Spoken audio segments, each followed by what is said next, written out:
नारायण नारायण नारायण श्री कृष्ण गोविंद हरे मुरारी हे नाथ नारायण वासुदेवा श्री कृष्ण गोविंद हरे मुरारी हे नाथ नारायण वासुदेवा हे नाथ नारायण वासुदेवा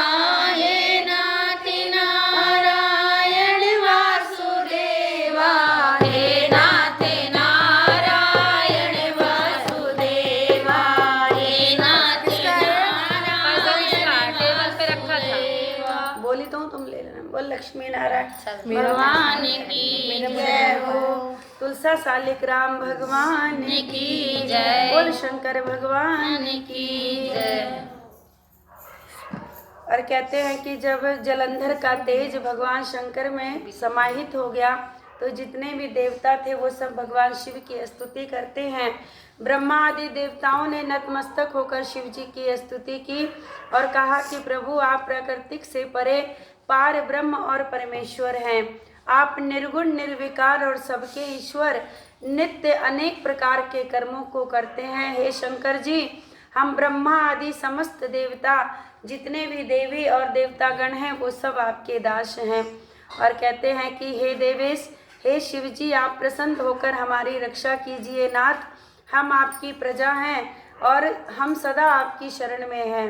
राजा पृथु से नारद जी ने कहा जब इस प्रकार से ब्रह्मा आदि समस्त देवताओं और ऋषि मुनियों ने शिव जी की अनेक प्रकार से स्तुति करके उनके चरण कमलों का ध्यान किया तो कहते हैं उसे सुनकर देवताओं को वर देने वाले शिव जी वहीं से अंतर्ध्यान हो गए और तत्पश्चात शिव जी का यश और गुणगान गाते हुए समस्त देवता जो थे अपने अपने निज धाम को गए।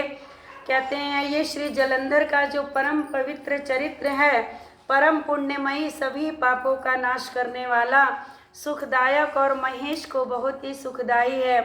जो इन कथाओं को पढ़ता है सुनता है कहते हैं कि सभी सुखों को भोग कर अंत में अमर पद को प्राप्त होता है। और राजा पृथु कहते हैं कि नारद जी कृपया करके अब ये बतलाइए कि वृंदा को मोहित करके विष्णु भगवान ने क्या किया और कहाँ पर चले गए। मौन हो गए तो भगवान शंकर ने प्रसन्न होकर देवताओं से कहा कि हे ब्रह्मा आदि देवता जलंधर मेरा ही अंश था। मैंने उसे तुम्हारे लिए नहीं मारा, ये तो मेरी सांसारिक लीला थी। फिर भी आप लोग सत्य कहिए क्या उसे मारने से आप लोग सुखी हैं या नहीं। तो ब्रह्मादि देवताओं के नेत्रों में खुशी के आंसू आ गए और उन्होंने शिव जी से प्रणाम करके कहा कि विष्णु जी का सारा वृत्तांत कह सुनाया। तब उन्होंने बड़े प्रसन्न वृंदा को मोहित किया तब वो अग्नि में प्रवेश करके परम गति को प्राप्त हुई। देवताओं ने कहा कि तब से वृंदा की सुंदरता पर भगवान नारायण मोहित हो गए हैं और अब उन्हें कुछ दिखाई नहीं देता है। कहते हैं जहाँ पे वृंदा अग्नि में समाहित हुई थी वहाँ के चिता की राख को अपने ऊपर लपेटे हुए नारायण इधर उधर घूमते हैं। अतः आप चलिए और नारायण को समझाइए। शिव जी से कहते हैं देवतागण कि अब नारायण वृंदा के मोह में ही परेशान है क्योंकि ये चराचर जो सृष्टि है वो आपके अधीन है। देवताओं से बातें सुनकर शिव जी ने उन्हें अपनी दूसरी माया समझाई और कहा कि सारा जगत नारायण के ही अधीन है और उसी से मोहित विष्णु भगवान भी अपनी ही माया के वश में हो गए हैं। और कहते हैं परंतु महादेवी उमा त्रिदेवों की जननी सबसे परे मूल प्राकृतिक परम मनोहर वही गिरिजा भी कहलाती हैं।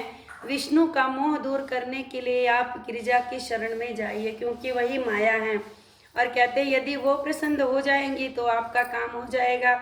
शिव जी की आज्ञा को पाकर मूल प्राकृति गिरिजा की शरण में देवगण गए, बड़ी स्तुति की। तब आकाशवाणी हुई कि हे देवताओं 3 प्रकार के रूपों में पृथक पृथक रूप से मैं ही निवास करती हूँ। कौन कौन से रूप? महाकाली, महालक्ष्मी और महासरस्वती के रूप में। कहते हैं सतोगुण से मैं गौरी के रूप में विराजमान हूँ, रजोगुण से मैं ज्योति यानी लक्ष्मी रूप। और कहते हैं लोग मेरी आज्ञा से यदि सादर देवियों के पास जाओ तो तुम्हारे सारे मनोरथ पूर्ण कर देंगे। ऐसा सुन करके देवताओं के नेत्र खुल गए और भगवती का आदर करते हुए गौरी, लक्ष्मी और सरस्वती को प्रणाम करने लगे। देवताओं ने भक्ति पूर्वक प्रार्थना किया तो तीनों देवियां प्रकट हो गई और कहते हैं सभी देवताओं ने खुश होकर के निवेदन किया। तब तीनों देवियों ने अपना बीज दिया और उन्हें बीज दे करके कहा कि ये बीज ले जाकर विष्णु को दे दो, तुम्हारे सभी कार्य सिद्ध हो जाएंगे। ब्रह्मादि देवता उन बीजों को लेकर भगवान विष्णु के पास गए और कहते हैं उन्होंने बीजों को वृंदा की चिता भूमि में डाल दिया, जिससे कहते हैं अधराती, मालती और तुलसी, इन तीनों बीजों से तीन जो पौधे हैं वो प्रकट हुए। कहते हैं विष्णु जी ने जो ही उन स्त्री रूप वाली वनस्पतियों को देखा तो उठ के बैठ गए। उन्हें लगा कि वृंदा जो है वो वापस आ गई और कहते हैं कामस्थ चित्त से मोहित होकर याचना करने लगे। द्राती व तुलसी ने उनसे प्रीत की, जो विष्णु सारा दुख भूल करके देवताओं से नमस्कृत होकर के अपने लोक को चले गए। पूर्वतर सुखी होकर शंकर जी का स्मरण करने लगे। ये कथा शिव जी की भक्ति को बढ़ाने वाली है। बोल शंकर भगवान की। श्रीमन्नारायण